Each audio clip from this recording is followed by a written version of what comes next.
The heavy, metallic air of the Grand Synod tasted of ozone and ancient dust, a sensory reminder of the countless millennia that the Saurian Empire had ruled the stars. In the center of the vast, spherical chamber, suspended by gravity-dampening fields, floated the high table, a ring of obsidian stone occupied by the representatives of the 7 elder species. Below them, in the tiered galleries that stretched down into the gloom like the ribs of a leviathan, thousands of lesser delegates murmured in a cacophony of clicks, hums, and whispers. The lighting was dim, designed to accommodate the photosensitivity of the ruling caste, the Saurians, whose pale, translucent skin shimmered under the violet bioluminescence of the hall. High Exarch Vaktarn sat at the zenith of the table, his compound eyes twitching with a mixture of irritation and deeply buried fear. The subject at hand was not trade routes, nor the allocation of nebula mining rights, nor the squabbles of border colonies. The subject was the encroaching shadow from the galactic north, an anomaly that defied translation and consumed systems whole. And inextricably linked to this terror was the debate regarding the humans. The humans were an oddity, a variable that the rigorous mathematical models of the Saurian strategic cogitators could not account for. They were not a warrior race, at least not in the eyes of the High Synod. They did not possess the sprawling dreadnought fleets of the Krill, nor the psychic domination networks of the Ethon. They were builders. They were menders. For 300 cycles, since their first stumbling contact with the wider galactic community, humanity had been the grand custodians of the fringes. They arrived in systems ravaged by tectonic instability or solar flares, and they fixed them. They brought massive, lumbering vessels painted in stark white and international orange, ships that looked more like floating cities or industrial refineries than instruments of power. They terraformed dead rocks, they filtered poisoned oceans, and they healed plagues that the elder species had deemed incurable. They were useful, certainly, but they were viewed with a certain patronizing condescension. They were the galaxy's janitors, the gardeners who toiled in the dirt while the empires played chess with stars. And now, as the anomaly, the void swarm tore through the outer defense perimeters, the humans had done something baffling. They had not fled. They refused the order to evacuate the Proxima Centauri corridor, Sub-Minister Kale thrummed, his mandibles clicking against the microphone pickup. The sound echoed through the vast chamber, amplified 1,000 times. The Terran command vessel, the Spirit of Preservation, has positioned itself directly in the flight path of the swarm's vanguard. We have sent 3 directives commanding them to withdraw to the inner sanctuary lines. They have responded with a single audio file, a rhythmic ticking like an ancient mechanical timepiece. Vaktarn leaned forward, his slender, multi-jointed fingers gripping the edge of the obsidian table. "They are suicidal," he hissed, his voice a sibilant whisper that carried the weight of absolute authority. "They believe their reputation as healers will save them. They believe the swarm cares for biology, for diplomacy. They are soft creatures, evolved on a lush world where the apex predators were defeated by sharp sticks and fire. They do not understand the nature of the vacuum. The swarm is not a disease to be cured. It is an entropy to be fled. If the humans wish to die, let them be the chaff that slows the grinding wheel." Across the table, Archivist Laura, a representative of the ancient and meditative Sion ascendancy, shifted in her hovering chair. Her species was humanoid but tall, with skin like polished marble and eyes that held the swirling darkness of deep space. She had spent more time with the humans than any other counselor. She had walked the halls of their hospital ships, smelled the coffee in their mess halls, and listened to their strange, discordant music. She felt a cold knot of anxiety in her chest, not for the humans, but for the misunderstanding that was unfolding before her. She knew something the Saurians did not, or perhaps, something they refused to see because it contradicted their worldview of dominance through aggression. She cleared her throat, a sound that cut through the murmuring below. "High Exarch," Laura began, her voice melodic and calm, masking the turmoil within. "You mistake their refusal for ignorance. The humans do not misunderstand the threat. Their sensory arrays are as advanced as ours, though they use them to map storm systems rather than target locks. If the Spirit of Preservation holds its ground, it is not because they believe they can negotiate. It is because they have decided that the line is drawn there. We look at their ships and see undefended bloat. We see cargo bays filled with grain and medical tanks, but we must remember the history of Saul. They did not begin as gardeners. They forged their peace in fires so intense they nearly glassed their own cradle." Vaktarn waved a hand dismissively. "Ancient history, tribal squabbles on a single rock. It does not compare to the stellar wars. It does not compare to the suppression of the Cathar rebellion. The humans are pacifists by necessity because they lack the spine for the hard arithmetic of survival. They are useful, Laura, but let us not pretend they are a bulwark. The swarm will consume their white ship in microseconds, and then it will come for the core worlds. We must activate the Omega grid. We must sacrifice the outer sectors to seal the core. The chamber erupted into shouting. The representatives of the outer sector systems, those who would be condemned to death by the Omega grid, screamed and pleaded. The atmosphere grew heavy with the pheromones of panic.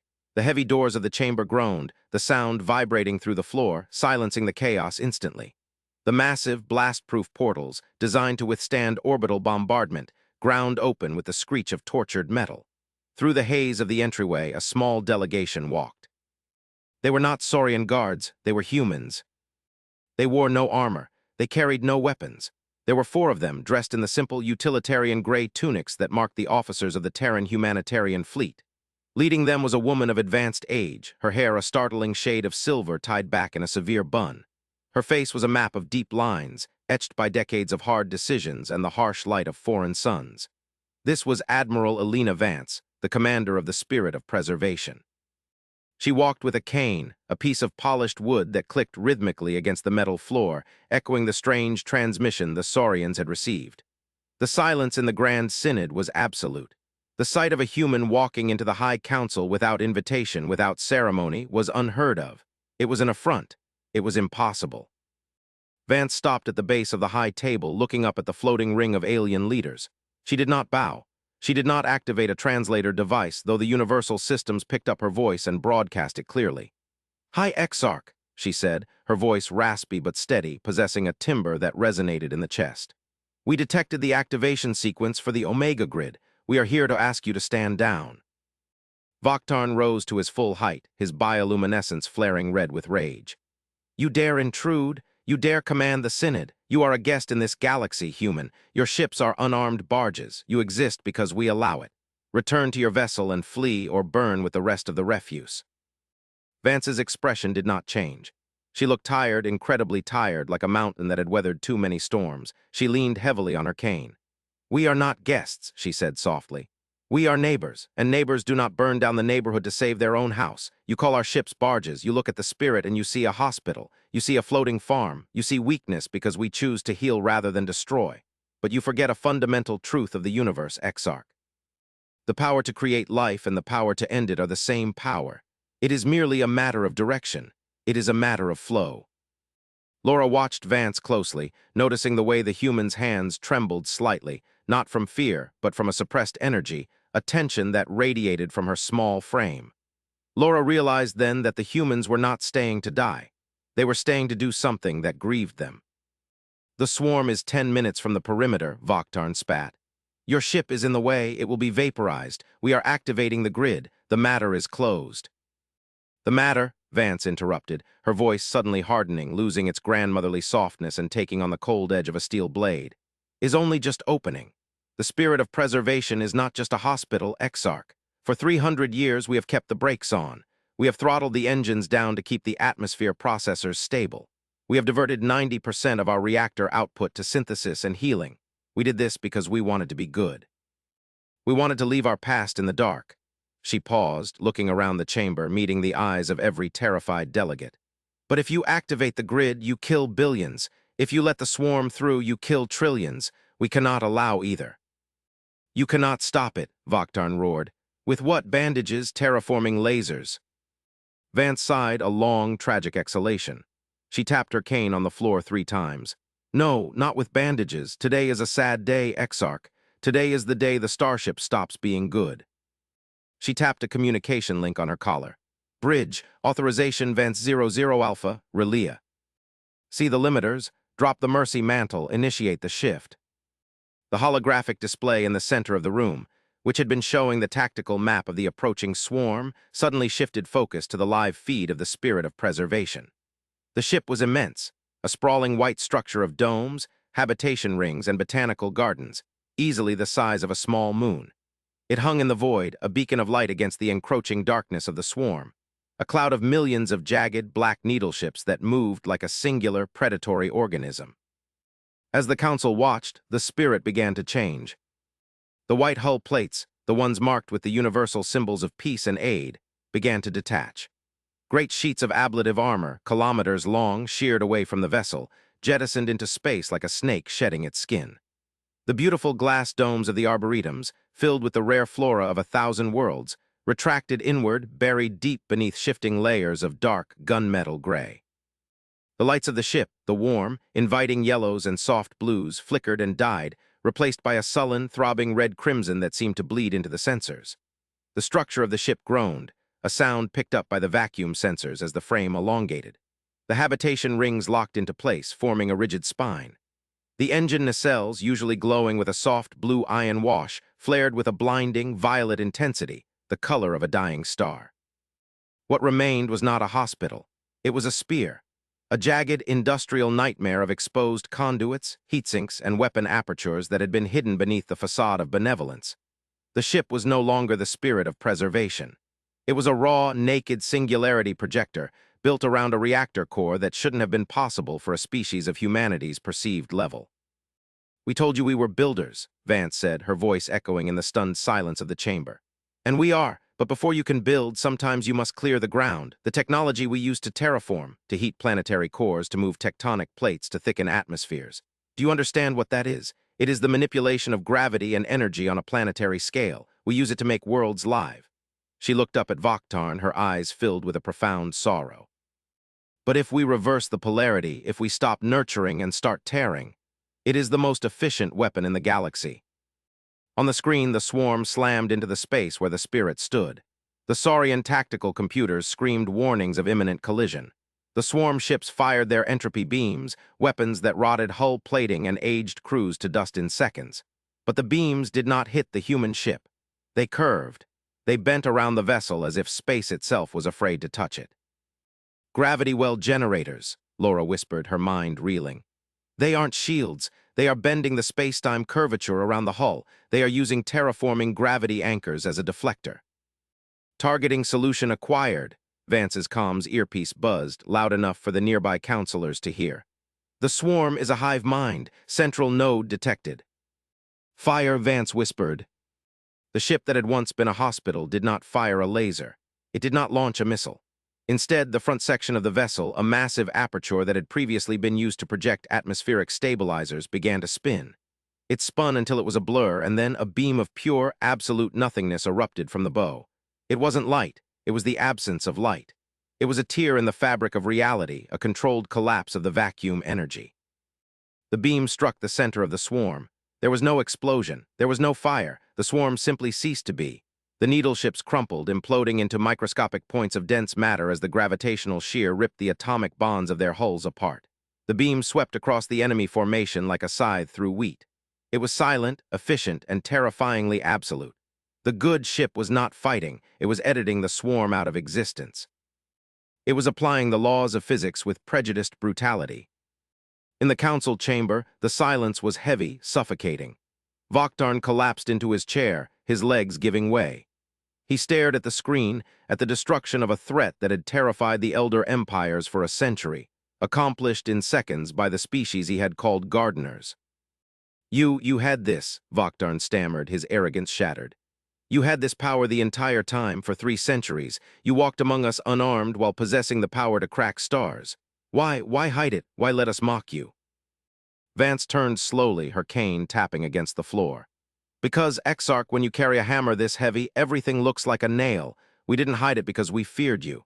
We hid it because we feared ourselves. We feared that if we used the Aegis, that is its true name, as a weapon, we would forget how to use it as a tool. We wanted to be better. We wanted to be the species that heals, not the species that kills." She looked at the screen, where the remnants of the swarm were scattering, fleeing into the dark. The human ship sat amidst the debris, radiating heat and radiation, a scarred and terrifying beast. "But you forced our hand," Vance said, her voice heavy with the weight of the fallen mask. "You were going to sacrifice the innocent to save yourselves. You made us choose between being good and being right, and we will always choose to be right, even if it costs us our soul." The political landscape of the galaxy shifted in that singular moment. The camera feeds from the battle were already beaming to every corner of the concordance. Every civilization watched as the white paint peeled away to reveal the gunmetal underneath. They watched the nurses become the executioners. The psychological impact was immediate and devastating. The fear was not just that humans were powerful, it was that they had shown such restraint. It was the realization that the polite, helpful neighbor had been a sleeping dragon, and they had been poking it with sticks for generations. Vance signaled to her delegation. They turned to leave. "Do not activate the Omega Grid," she commanded, not as a request, but as an order. "We will hunt down the remnants of the swarm. We will finish this. But know this, counselors, the spirit of preservation is gone. We cannot put the armor back on. We cannot hide what we are anymore. You know us now. Do not give us a reason to stop being good again." The walk to the exit seemed longer this time. The alien delegates parted like water, pressing themselves against the walls, their eyes wide with a new emotion, reverence mixed with terror. Laura stood up as Vance passed. "Admiral," Laura said softly. Vance paused. "What will you do now, after the fighting?" Vance looked at the archivist, and for a moment the steel faded and the tired grandmother returned. "We will try to fix what we broke, Laura. We will try to rebuild the hull. We will paint it white again, but the paint will be fresh. It will scratch easily, and underneath, the gun will still be there. Pray we never have to strip it again." As the humans left, the atmosphere in the chamber changed. The squabbling over trade rights and border disputes seemed trivial, absurd even. The philosophical foundation of the Saurian Empire, that power must be displayed to be respected, had been dismantled. The humans had proved that true power was the ability to withhold destruction, to keep the sword sheathed until the very last second. But the story did not end with the retreat of the swarm. The day the Starship stopped being good was merely the prologue to a deeper, darker unraveling. As the Aegis, formerly the Spirit, pursued the swarm into the deep void of the unknown regions, with a hesitant Saurian task force trailing behind in its wake, they discovered the source of the anomaly. And it was here, in the third act of this unfolding tragedy, that the true nature of the universe and humanity's place in it would be revealed. The chase led them to the Galactic Rim, a region of space where the stars were old and dim and the fabric of reality was thin. The swarm was not attacking, it was fleeing. This realization came slowly to the tactical officers on the Saurian bridge, but it was seemingly already known to the humans. The Aegis did not fire again. It simply followed, its massive sensors scanning the darkness ahead. "They are running from something," Laura observed, standing on the bridge of the Saurian flagship Vengeance, which had been dispatched to observe, spying really the human operations. "The swarm. They are refugees, violent, consuming refugees, but refugees nonetheless." On the view screen, the Aegis came to a halt near a massive, swirling rift in space, a wound in the cosmos that bled a color not found in the visible spectrum. The swarm ships were diving into the rift, effectively committing mass suicide rather than facing whatever was behind them. Admiral Vance's face appeared on the Saurian communication screen. She looked even older now, the stress of the transformation having taken a physical toll. "Hi, Exarch Archivist," she nodded. "You need to see this." "What is it?" Vaktarn asked, his voice subdued. "The swarm is a biological immune response," Vance explained, her voice clinical, detached. "We analyzed their wreckage. They are not a civilization, they are antibodies. They were created by a precursor race to scrub systems of organic life to prevent infection." "Infection from what?" Laura asked, stepping closer to the screen. "From that," Vance pointed to the rift. From the tier in space, something began to emerge. It was not a ship. It was not a creature. It was a signal. A signal so complex, so dense that it manifested as physical PR. Escher, the sensors on the Saurian ship screamed as the data overwhelmed their buffers. It was a song of pure entropy, a mathematical equation that proved life was an error, a mistake to be corrected. "The Great Silence," Vance whispered. "We found records of it in the ruins of Mars long before we left Sol. We thought it was a myth. The universe has a reset button. When civilizations become too loud, too chaotic, the silence comes to quiet them. The swarm was trying to silence the galaxy to hide us from it. By destroying the swarm, we have removed the noise-dampening foam. We are now loud, and it hears us." The rift widened. A presence, cold and ancient, washed over the combined fleets. It was a psychological pressure, a feeling of absolute insignificance. The Saurian crews began to weep. The strict discipline of the elder species crumbled before the cosmic horror of a sentient universe that wanted them dead. But the Aegis did not flee. "This is why we built the ships the way we did," Vance said, her voice gaining strength. "This is why we focused on terraforming, on atmosphere generation, on gravity manipulation. We didn't build the spirit to fight the swarm. We didn't build it to fight you. We built it to fight this. How can you fight a law of physics? Vaktarn cried, panic rising. It is the end of time. No, Vance said. It is just another environment, and we are experts at changing environments. The Aegis began to glow again, but this time it was not the violet light of destruction. It was a blinding, pure gold. The ship engaged its engines, not to move, but to anchor. It drove grappling beams into the fabric of spacetime itself, holding the rift open. We are going to terraform the rift, Vance announced. We are going to inject a localized reality bubble into that dimension. We are going to rewrite the equation of the silence, but we cannot do it alone. We need power. We need everything you have. For the first time in 10,000 years, the Saurian High Exarch did not calculate the odds. He did not consult the Synod.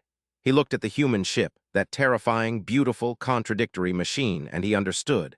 The humans were not the gardeners. They were the dam builders. They were the ones who stood in the mud and held back the flood so the others could sleep. All ships, Vaktarn ordered, his voice breaking with emotion. Link your reactor outputs to the Terran vessel. Divert all power to their emitter array. Do it now. The scene was one of apocalyptic grandeur. Hundreds of alien warships, vessels designed for conquest and subjugation, formed a ring around the Aegis, firing beams of raw energy into its collection nodes. The human ship took that power, mixed it with its own singularity heart, and fired a beam of creation into the face of destruction. It was not a weapon of death. It was a weapon of life. The beam carried the data of DNA, the chaotic patterns of jazz music, the Fibonacci sequences of a nautilus shell, the cry of a newborn, the smell of rain on asphalt. It blasted the silence with the one thing it could not comprehend, the chaotic, beautiful, messy persistence of existence. The rift shuddered. The encroaching darkness recoiled, allergic to the raw infusion of vitality. The Aegis shook violently, its hull buckling under the strain. "She's breaking apart," Laura screamed. "Hold the line," Vance's voice cut through the static, distorted but defiant. "The Starship stopped being good so it could be great. Push." With a final, blinding flash that overloaded the optic nerves of every being in the fleet, the rift collapsed. The silence was pushed back, sealed behind a wall of renewed reality. The backlash sent the fleet tumbling through the void like leaves in a hurricane. When the sensors cleared, the Aegis was a wreck. Its spine was shattered, its engines dead, its hull fused and twisted. It drifted in the silence of the rim, a broken monument. Laura's shuttle was the first to approach the wreckage. She boarded through a breach in the hull, accompanied by a medical team. They found the human crew alive, mostly, but exhausted. They found Admiral Vance on the bridge, sitting in her chair, her cane broken across her lap. The bridge was dark, lit only by the sparks of dying consoles. Vance looked up, her eyes dim. "Did it work?" she whispered. "It worked," Laura said, kneeling beside the human, taking her frail hand in her own cool, marble-like fingers. "The rift is gone. The silence is gone." Vance nodded slowly. "Good, now we can go back to being gardeners. The weeds are pulled." The aftermath of the Battle of the Rift changed the galaxy forever. The Saurian Empire dissolved the High Synod and formed the Galactic Union, with humanity offered a seat at the head of the table. The humans refused. They asked only for resources to repair their ships. But the image of the spirit of preservation shedding its skin remained etched in the collective memory of every species. They remembered the day the white ship turned black. They remembered the day the healers became the warriors. Years later, on the rebuilt bridge of a new ship, larger and more advanced than the Aegis, archivist Laura walked alongside a retired Elena Vance. The new ship was white, pristine, filled with hospitals and schools and farms. It was traveling to a plague-ridden world in the outer rim. "They still fear you," Laura said quietly, looking out at the stars. "The other races, they see the white paint, but they know what is underneath." Vance smiled, a genuine, warm smile. "Fear is a useful reaction, Laura. It keeps people cautious, but look at them." She pointed to the screen where a Saurian frigate and a Krill cruiser were escorting the human humanitarian vessel, aiding in the relief effort. "They fear us, yes, but because they know what we can do, they trust what we choose to do. We showed them the gun, and then we put it away. That is the only way peace really works."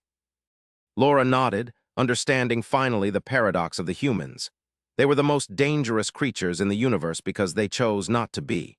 They carried the apocalypse in their pocket, wrapped in a handkerchief, and used it to wipe the tears of the galaxy. Every civilization remembers the day the Starship stopped being good, Laura recited, quoting the history books that were now standard reading in the Union academies. And Vance added, watching the blue curve of the planet below, they should also remember the day it decided to be good again. The ship descended into the atmosphere, its heat shields glowing with the warmth of entry, bringing medicine, food, and hope to a dying world. It was a gardener again. But deep in the hull, behind the reinforced bulkheads, the singularity drive hummed a low, powerful note. A sleeping giant, breathing quietly, waiting for the day it would be needed to hold back the dark once more. And in the council chambers of the distant capital, whenever a diplomat spoke of war, they would look at the empty seat where the human representative rarely sat, and they would remember the ticking sound of a cane, and the blinding violet light of the day the mercy ended. They would remember, and they would choose peace. Not out of kindness, but out of respect for the monsters who chose to be doctors. The galaxy was a dark forest filled with predators and silence, but the humans had lit a fire that could burn the forest down or keep the cold at bay. And for now, as the new spirit broke the clouds and the alien children looked up at the white angel in the sky, the fire was warm, the fire was good. The peace held, the silence waited, and humanity stood on the threshold, the reluctant guardians, the terrifying saints, holding the line between the light and the void, forever carrying the burden of their hidden nature. The stars watched them with unblinking eyes, and for the first time in eons, the stars were not afraid of the dark. They were afraid of the light that fought back. The story of the Aegis was told on 1,000 worlds. In the hives of the krill, the brood mothers sang of the white spear. In the data cliffs of the Ethon, the algorithms encrypted the battle as a holy variable. And on Earth, in a quiet park overlooking the rebuilt space elevators, a statue stood. It wasn't of a soldier. It was of an old woman, leaning on a cane, looking up at the sky with a look of infinite patience and terrible resolve. The inscription at the base did not list the ships destroyed or the enemies vanquished. It did not mention the silence or the rift. It simply read, "Beware the anger of a gentle man. Cherish the protection of a reluctant warrior. For the day the good ship stops being good is the day the universe holds its breath." And in the silence of the void, the heartbeat of the human engines thumped on, a rhythmic drumbeat of survival, echoing into forever. The tension in the High Synod had returned, decades later, but it was different now. The fear was gone, replaced by a complexity of politics that felt earned. A new threat had emerged on the eastern fringe, a biological contagion that turned sentient beings into crystal. The council debated, argued, and postured, but eventually the room went quiet as the heavy doors opened. A young human man walked in. He wore the same gray tunic. He carried no weapon. He walked to the center of the room. "We have heard of the crystallization," he said, his voice calm. "The Aegis II is en route. We have analyzed the pathogen. We can cure it." The High Exarch, a successor to Vaktarn, nodded respectfully. "We are grateful. Will you require an escort? The sector is unstable." The human smiled, and in that smile the Exarch saw the shadow of Alina Vance. "No escort is necessary, Exarch. We are a hospital ship." The room relaxed. A hospital ship, of course. But as the human turned to leave, he paused.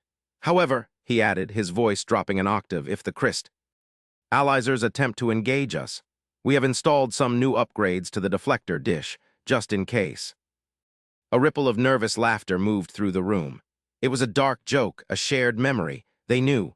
Everyone knew. The upgrades were likely enough to crack a planet, but the threat remained unspoken, a polite fiction that allowed civilization to function. The human walked out. The doors closed. The Exarch looked at the tactical map, where the white dot of the human ship was moving toward the danger zone. "Let us pray," the Exarch murmured to Laura, who sat by his side, old and wise, "that the ship stays good today." Laura touched the datapad that held the chronicles of the Rift War. "It will," she said, "because they know the cost, and that is why we are safe." The camera pulled back, through the roof of the Obsidian Hall, up through the atmosphere of the capital world, past the orbital defense platforms, and out into the sea of stars. It moved faster than light, blurring the galaxies into streaks of color until it reached the edge of the known universe. There, floating in the dark, was the original Aegis, preserved as a memorial station. It was silent now, its guns were cold, its hull was scarred, but inside the main reactor room a single light pulsed, a slow, steady rhythm like a heartbeat, watching, waiting, remembering. The universe was vast and cold and indifferent. But in this small corner, the fire burned. And as long as the humans remembered who they were, and more importantly, who they could be, the darkness would not win. The story of the day the Starship stopped being good was not a warning of their evil. It was a promise of their power. A promise that when the night was at its darkest, the gardeners would put down their spades and they would pick up the stars themselves to light the way home. The end.